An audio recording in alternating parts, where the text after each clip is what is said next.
19 August সোমবার। জগতের সকল মানুষই আত্মার স্বরূপ, এর ব্যতিক্রম শুধু কথার কথা মাত্র। শ্রীরামকৃষ্ণ। আমি নরেন্দ্রকে আত্মার স্বরূপ জ্ঞান করি। শ্রীজীবনকৃষ্ণ। এর মানে কি করবি? আত্মার স্বরূপ অর্থাৎ 2 এক। আর হাজরাকে কি জ্ঞান করেন? জটিলে কুটিলে বলে মনে করেন। চৈতন্যদেবও ঠিক এই রকম বিজাতীয় লোক দেখতেন। নে পড়, এখন তো বুঝতে পারছিস ওইসব লোক ঠকাবার জ্ঞান, এইটাই ওদের ব্রহ্মজ্ঞান। শ্রীজীবনকৃষ্ণ কিছুক্ষণ পরে ভগবৎকার দক্ষ রাজার ছাগমুণ্ড বলল কেন? না, সে শিবহীন যজ্ঞ করেছিল। এ কথা ভাগবতকার কোথায় পেয়েছে বলতে পারিস? ওই যে রে, বৃহদারণ্যক উপনিষদে। যাজ্ঞবল্ক্য বলছে, নিজেকে ছাড়া যারা অপরের পূজা করে তারা যজ্ঞের পশু।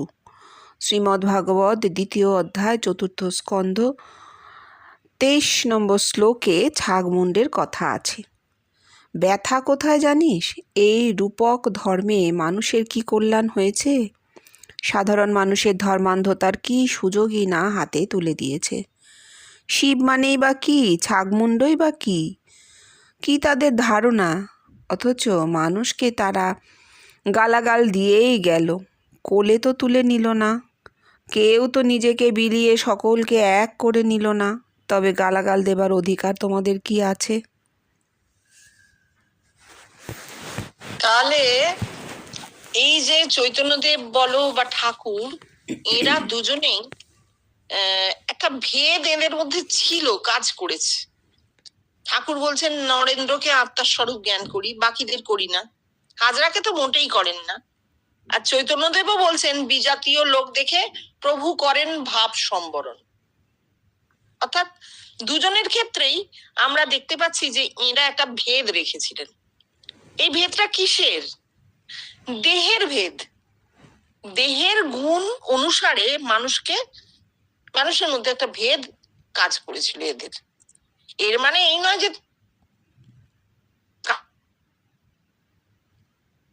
সব। ঠাকুরও তাই জানতেন, চৈতন্যদেবও তাই জানতেন, মানুষ ছাড়া কিছু নেই, মানুষই সব। তাহলে এই দুজনেই দেখো জাতি প্রথা টথা ইত্যাদি কোন রকম ওই যে অষ্টপাশ কিছু মানতেন না। তাহলে এই ভেদটা কোথা থেকে এলো? নিশ্চয়ই বাহ্যিক ভেদ নয়, আত্মিক ভেদ। অর্থাৎ কার মধ্যে আত্মিক চৈতন্যের স্ফুরণ ঘটেছে আর কার মধ্যে ঘটেনি, এইটা দিয়ে তারা ভেদ করতেন। এইখানটা এসে আমরা দেখছি জীবনকৃষ্ণ বলছেন যে না, সব এক। কার স্ফুরণ হয়েছে আর কার স্ফুরণ হয়নি তা দিয়ে কি মাপা যাবে? মাপবই বা কেন? যার স্ফুরণ হয়েছে সেই বা কি বুঝলো, আর যার হয়নি সেই বা কি বোঝেনি? এ তো বোঝাবুঝির ব্যাপারও নয়, এটা তো বিচারের ব্যাপারই নয়। আমরা এটা জানি যে পিতৃবীজ থেকে এত বড় দেহ, মরে গেলে আমরা আবার সেই বীজে ফিরে যাচ্ছি। সেই বীজই ব্রহ্ম, তদেব শুক্রং তৎ প্রাণ। তা প্রত্যেকটা মানুষের মধ্যেই তো সেই প্রাণ, সেই প্রাণ থেকে এত বড় দেহ। ঠাকুর বলছেন রেত এত কোমল, তা থেকে রক্ত মাংসের এত বড় শরীর। তাহলে আমরা কোনটা নেব? মানুষের আদি এবং অন্ত, যেখানে শুরু হচ্ছে সে এবং যেখানে সে গিয়ে মিলিয়ে যাচ্ছে, সেইটি, সেই পয়েন্ট অফ ইউনিয়ন, সেটাই নেব। মাঝখানে যে জীবনটা সে বাঁচছে, মানে টাইম অ্যান্ড স্পেস জুড়ে তার একটা বস্তুগত অস্তিত্ব তৈরি হচ্ছে দেহ নামক, সেইটাকে আমরা এইভাবে ভাগে ভাগ করব কেন? এবং দেহটা থাকার, জীবনে আসারও তো একটা উদ্দেশ্য আছে। ঠাকুর তো বলেই দিচ্ছেন যে মনুষ্য জীবনের উদ্দেশ্য ঈশ্বর লাভ। এবার ঈশ্বর লাভ তো কেউ বুঝছে না। কেউ ভাবছে ভবতারিণীর কাছে গিয়ে লুটিয়ে পড়া, তাকে তার প্রার্থনা করলে তিনি শুনবেন, শুনে আমায় সোনা দানা দেবেন। আবার কেউ ভাবছেন আমার ভেতরে ইষ্ট দর্শন হবে। কেউ আরো এগিয়ে ভাবছেন আত্মার সাক্ষাৎকার হবে, ভগবান দর্শন হবে, তারপর ভগবানে আমি লীন হয়ে যাব। তারপর স্বামীজির মতন কেউ ভাববেন আমি 3 দিন 4 দিন পর আমি সমাধিতেই মগ্ন হয়ে থাকবো, উঠবই না, মাঝে মাঝে উঠে একটু খাবো, মানে ব্রহ্মানন্দ অনুভব করবো। তাহলে এই যে জিনিসটা, এইটা থেকে জীবনকৃষ্ণ সরিয়ে দিলেন, দিয়ে বললেন হ্যাঁ দেহটা অবশ্যই প্রয়োজন, দেহটা না থাকলে তো জগতে থাকা যায় না, এই জগতে যে আমরা থাকছি তার প্রমাণ আমাদের দেহটা। কিন্তু এই দেহটা ধীরে ধীরে, যেটা এখনো কেউ বলেননি, দেহটাই ধীরে ধীরে পরিবর্তিত হতে হতে অল কনসিয়াস বডি হয়, এবং এটা একদিন প্রত্যেকটা মানুষের ক্ষেত্রে হবে। তখন দেহের ইন্দ্রিয়গুলোর তত কাজ থাকবে না, তার ব্রেনটা পুরোপুরি কনসিয়াস ব্রেন হয়ে যাবে। তার কাছে ওই অতীত, বর্তমান, ভবিষ্যৎ কিচ্ছু থাকবে না, টাইম স্পেস কেটে যাবে, এবং এটা প্রত্যেকটা মানুষের ক্ষেত্রে হবে। সেই দিন জগৎ বিকশিত ব্রহ্মে পরিবর্তিত হবে, এখনো হয়নি। যার জন্যে ভাগবতকার যখন বলেছে দক্ষ রাজার ছাগমুন্ড, এইটার রেফারেন্স টেনে জীবনকৃষ্ণ বলছেন ভাগবতকারের তো এই অনুভূতি হয়নি, তিনি তো গল্প কথা বলে গেছেন। তো পুরাণ ভাগবত হচ্ছে গল্প, কল্পকাহিনী, তার মধ্যে সত্য খুঁজে বার করতে গেলে আমাদের সেই বালিকে এত চালতে হবে, চিনি দু এক দানা পেলেও পেতে পারি।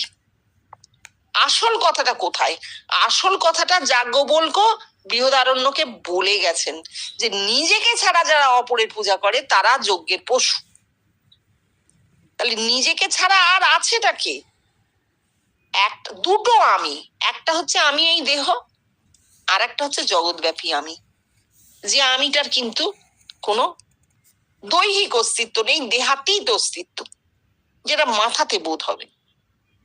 তাহলে আমি আমাকে ছাড়া কাকে পুজো করবো? যদি জগৎব্যাপী আমি হয়, তাহলে সামনে যে জগৎ দেখছি সে তো আমি, দুই তো নেই। তাহলে পুজোটা কাকে করা হবে? পুজো মানে তো একজন আরেকজনের কাছে নত হচ্ছে, তাই না? নতটা কার কাছে হব? নত হবার তো লোক নেই, নিজের মধ্যেই সব। এইটা হচ্ছে যাজ্ঞবল্ক্য বলে গেছেন, যেটা ভাগবতকার পরে গল্প করেছেন। কিন্তু এটা জীবনকৃষ্ণ দুঃখ প্রকাশ করেছেন যে এই যে পূর্ববর্তী আচার্যরা, তারা আরেকটু কেন এগিয়ে মানুষকে একটু স্নেহের জায়গাটা দিয়ে গেলেন না?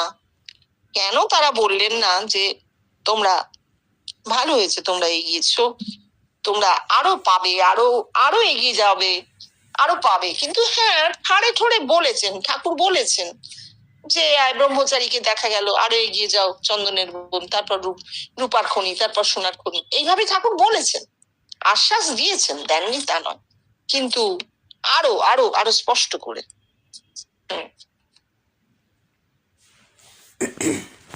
23শে আগস্ট বুধবার। একটা কথা বলা দরকার, সেটা হচ্ছে এই ভাগবত বা পুরাণ, এই দ্বৈতবাদের যে সমস্ত গ্রন্থ, দ্বৈতবাদের শাস্ত্র এবং দ্বৈতবাদী মতবাদ, যত বেশি মানুষ নাড়াচাড়া করবে, তত দ্বন্দ্ব, তত হানাহানি, তত ধর্মান্ধতা, অকল্যাণ, এইটা জানতে হবে। 23শে আগস্ট বুধবার। এই দেহই মায়া, শ্রাদ্ধ মিথ্যাচার, চৈতন্য অবতরণ, নির্বিকল্প অবস্থার প্রমাণ। শ্রীরামকৃষ্ণ। তাঁরই মায়াতে ভুলে মানুষ সংসারী হয়েছে। শ্রী জীবনকৃষ্ণ।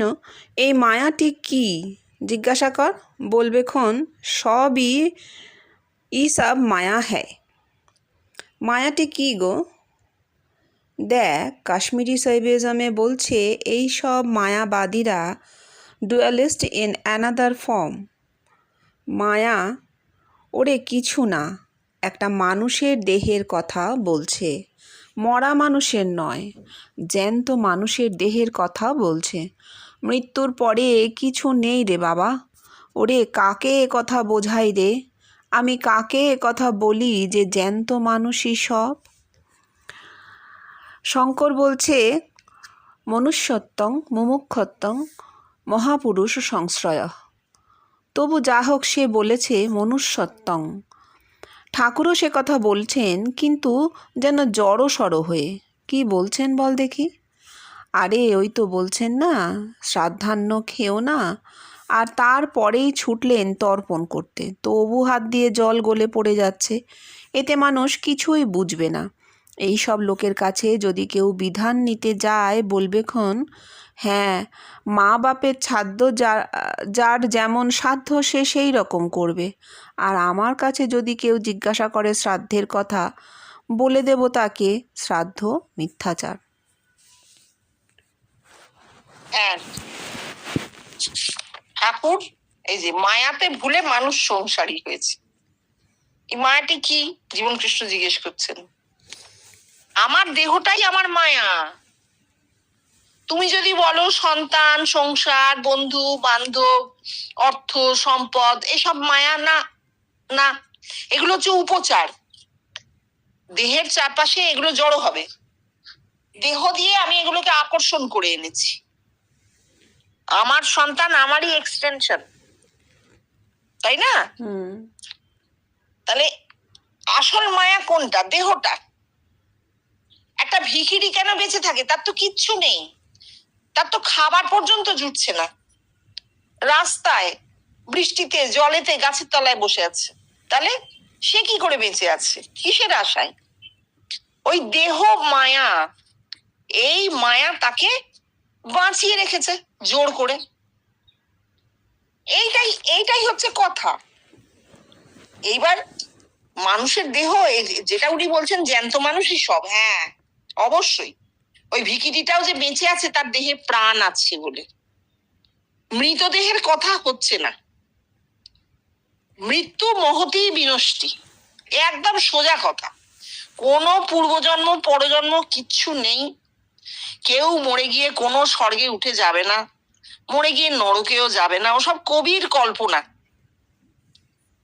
কবির কল্পনা, ওসব কিচ্ছু নেই। জীবনটাই সত্যি, এই বেঁচে থাকাটাই সত্যি। এইবার তুমি জগতের দৃষ্টিতে বলতে পারো, কেউ কেউ তো দারুণ ভালো আছে, কত অন্যায় কাজ করেছে তবু ভালো আছে। সে তার দেহের কিছু সুখ এক্সট্রা পাচ্ছে, তাই না?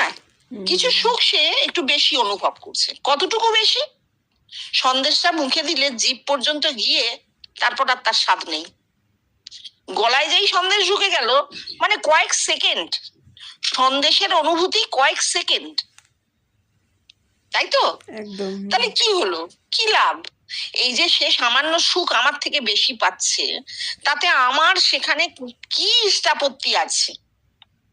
ধরা যাক আমি একটা পোড়ো বাড়িতে থাকি, ধরা যাক সে একটা বিশাল প্রাসাদে থাকে, তা সত্ত্বেও সে বিভিন্ন জায়গায় দেশে বিদেশে আরো আরো প্রাসাদ কিনেছে, মানুষকে ঠকিয়ে তাদের আরো আরো পয়সা নিয়েছে, নিয়ে আরো আরো বড় বড় জায়গা করেছে। তার সুখ কতটুকু বেশি? তার তো সময় আর আমার সময় তো একটা দিন তারও 24 ঘন্টা, আমারও 24 ঘন্টা, তাই না? তাহলে এগুলো সব মনের ব্যাপার।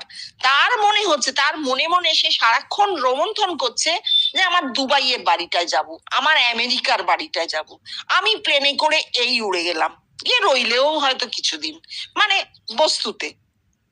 এবার আমাদের কি আছে তাতে? কিছু এসে যাচ্ছে না। কি এসে যাবে? তার কারণ আমারও মনের রোমন্থন আছে। সেই রোমন্থনের মধ্যে এই সুখের উপচারগুলো ঢুকছেই না, আসছেই না। তাহলে একটা জ্যান্ত মানুষ সে দুভাবে জীবনটাকে দেখবে। একটা হচ্ছে ইন্ট্রিনজিক, আর একটা হচ্ছে এক্সট্রিনজিক। যখন সে এক্সট্রিনজিক্যালি বাঁচতে চায়, তখন তার 4টে আরো আলমারি হলে ভালো হয়, আরো 10টা বাড়ি হলে ভালো হয়, একটা ক্যাডিলাক গাড়ি দাঁড়িয়ে থাকলে খুব আনন্দ হতো। এটা হচ্ছে এক্সট্রিনজিক বাঁচা। এবং এই এক্সট্রিনজিক্যালি বাঁচতে গিয়ে তার কিন্তু ন্যায় নীতি বিসর্জিত হয়ে যায়, একদম বিসর্জিত হয়ে যায়। কোনটা ঠিক কোনটা ভুল আর সে ভাবার জায়গায় থাকে না। সমাজ সংসার মিথ্যে হয়ে যায় তার কাছে। সেও একটা এক্সট্রিমে পৌঁছে যায়, কিন্তু সেও বাহ্য জগৎটাকে নিয়ে বাঁচতে গিয়ে, এক্সট্রিনজিক্যালি বাঁচতে গিয়ে একটা এক্সট্রিমে পৌঁছে যায়, যে এক্সট্রিমে সত্য মিথ্যা ন্যায় অন্যায় বলে কিচ্ছু নেই। এর একটা অদ্ভুত ব্যাপার। লক্ষ লক্ষ কোটি কোটি টাকা মানুষের ছিনিয়ে নিয়ে খুন করে তবু সে একটা অদ্ভুত বিকারগ্রস্ত অবস্থায় বেঁচে আছে। এটা একটা বাঁচা, এটা কিন্তু একটা বাঁচা। এবার ইন্ট্রিনজিক্যালি যে বাঁচে, তার কাছে এই পুরো ব্যাপারটা একটা বেলুন, ফুটো করে দিলেই কিন্তু সব হাওয়া বেরিয়ে যায়, একটা পিন ফুটলে হাওয়া বেরিয়ে যায়। সে জানে যে এই হাওয়ায় হাওয়ায় প্রাসাদ দিয়ে কি হবে, টাইমটা লিমিট করা আছে, সেও তারও 60 আমারও 60, লিমিট। এই লিমিটের বাইরে সে থাকবে না, সে অমর হবে না, আমিও অমর হব না। তাহলে আমি অমর যদি না হই, তাহলে এই বাইরের এক্সট্রিনজিক ম্যাটার দিয়ে আমার কি হবে? আমি বরঞ্চ ইন্ট্রিনজিক্যালি যাই। কেন? সেখানে অনন্তের সন্ধান আছে। সেই অনন্ত আমাকে যে আনন্দ দেবে, সে আনন্দ দেহ থেকে পাওয়া যায় না। বস্তু থেকে যে আনন্দ পাওয়া যায়, চৈতন্য থেকে তার আনন্দ তার কোটি কোটি কোটি গুণ বেশি, যাকে ব্রহ্মানন্দ বলা হচ্ছে। যেখানে আমার সমস্ত ডাইমেনশন কেটে গেছে, আমি ম্যাটার বুঝছি না, আমি এনার্জি বুঝছি না, আমি শুধু কনসিয়াসনেসে বসে আছি। সেটাকেই তো ব্রহ্মানন্দ বলছে। সেটা অনেক বেশি, সেটা আর একটা এক্সট্রিম। ওটা যেমন একটা এক্সট্রিম ছিল, এটা আর একটা এক্সট্রিম। তা আমরা কোনটা নেব? সেই এক্সট্রিমটাকেই নেব। এইবার ঠাকুরের কথায় উনি বলছেন শ্রাদ্ধান্ন খেও না বলে গেছেন। কেন? ঠাকুর ওই মৃত্যু পরবর্তী অবস্থাটাকে পুরো উচ্ছেদ করে দিয়েছেন। এসব কিছু নেই, প্রেত পুজো করো না। কেন বারণ করছেন কেন? দেখো, আমরা যা করি না, কর্ম ভেবে যেটা করি, তার সংস্কার মাথায় থেকে যাবেই যাবে, যাবেই যাবে। এই যে ঠাকুর কিছু না করে বসে থাকতেন, মাস্টারমশাই জিজ্ঞেস করছেন সন্ধ্যানি কিছু না, সেসব কিছু না। অর্থাৎ ও সংস্কার নেই, আমি কেটে দিয়েছি বলছেন।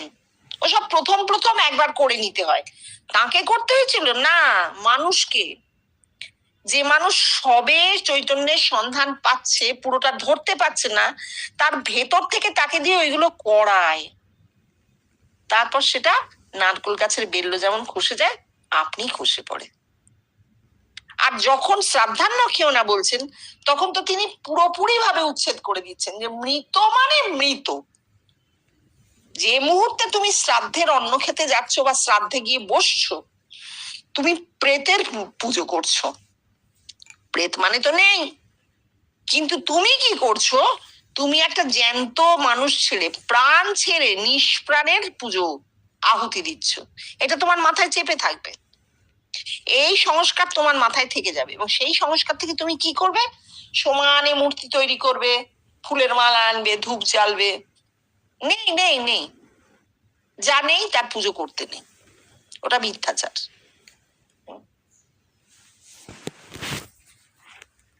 ধীরেন কি করবে বলুন? সমাজের চাপে পড়ে মানুষ এসব করে। শ্রীজীবন কৃষ্ণ তাই বলে মিথ্যাচার করবে? এ কথা আমি অনেকবার বলে গেছি, আর তোরাও তো এখন বুঝছিস সেই সব মিথ্যাচার। ধীরেন আগে হ্যাঁ। আবার কথামৃত পাঠ চলতে লাগলো।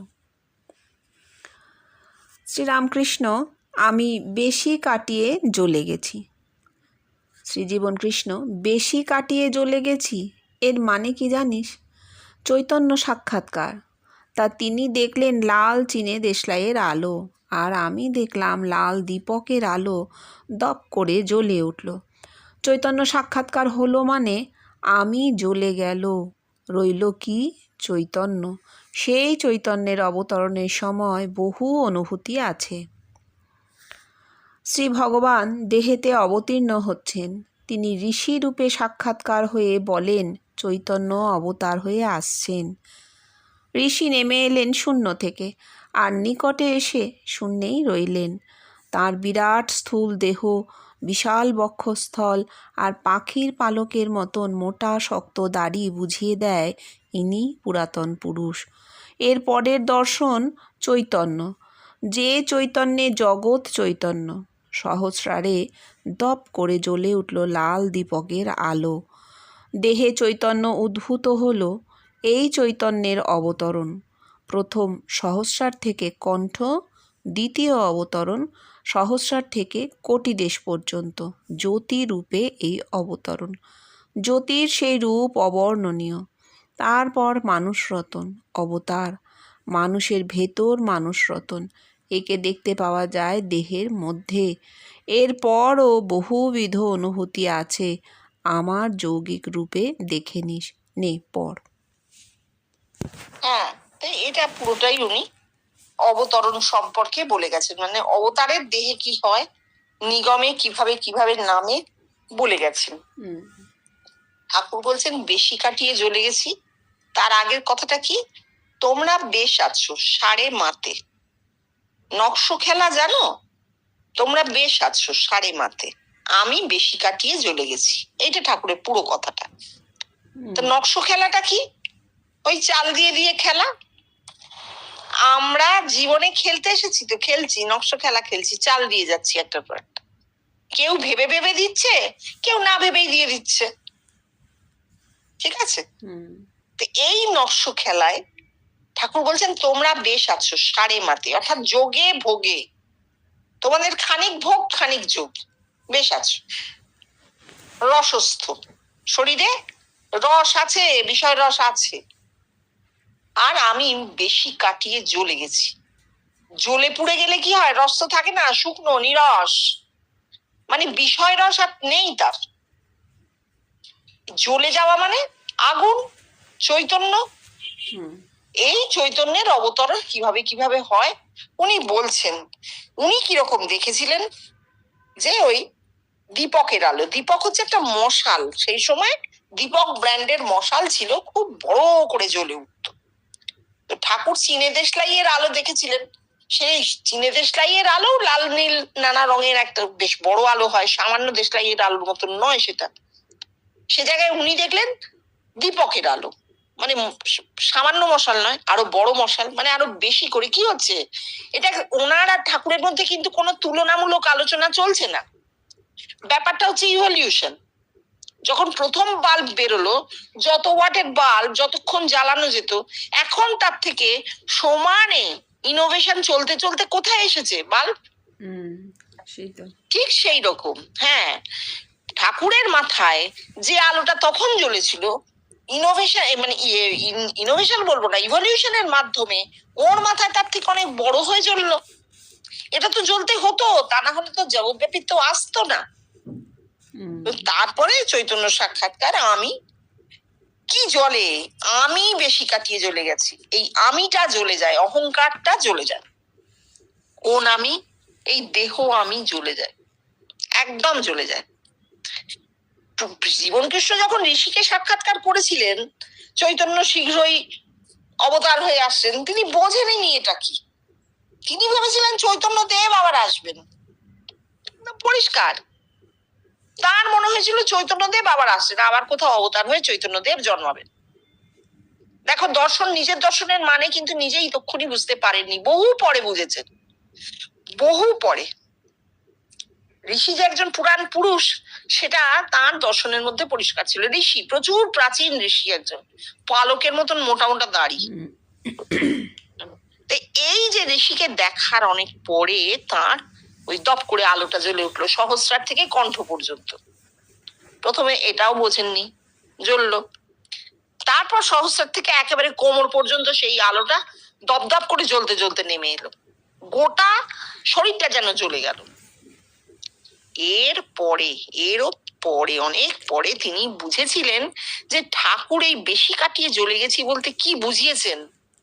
অর্থাৎ ঠাকুরের এই অবস্থাটা ঠাকুর এইভাবে যেন একটা কোডের মধ্যে লিখে রেখে গেছেন। এই হচ্ছে অবতর, সেই জ্যোতি, অবর্ণনীয় জ্যোতি, এত সুন্দর যে তার কোনো ভাষায় প্রকাশই করা যায় না। আমরা তো মাত্র 7টা রং দেখতে পাই, আমাদের চোখের স্পেকট্রামে 7টা রং ধরা পড়ে, তার বাইরে কি কালার নেই? কত কত রে আছে, কত রকমের রে আছে, আমরা দেখতে পাই না, এই হচ্ছে। কিন্তু ভেতরের চোখে যিনি দেখছেন নিশ্চয়ই আরো অনেক রং দেখতে পাচ্ছেন, অবর্ণনীয় জ্যোতি।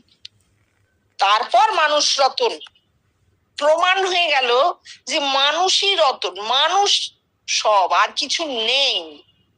আমার দেহে আমি ছাড়া কেউ নেই। সে জ্যোতির নির্মিত দেহ হতে পারে, সেটা আমারই শরীর, আমার মধ্যে আমার শরীর, আর কার শরীর থাকবে?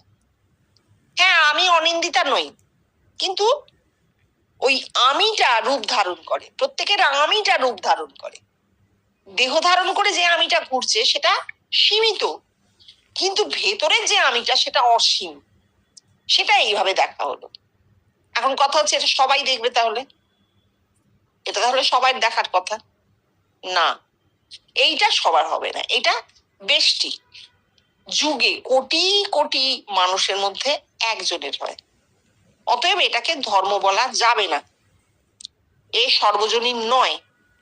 কিন্তু যেহেতু এই অবস্থাগুলো ঠাকুরের হয়েছে, আর জীবন কৃষ্ণ সাক্ষী স্বরূপ সমস্ত অবস্থাগুলো লক্ষ্য করেছেন, দেখেছেন, নিজের ভেতরে পেয়েছেন, তাই আমরা জানতে পারছি এগুলো কি হয়েছিল তার।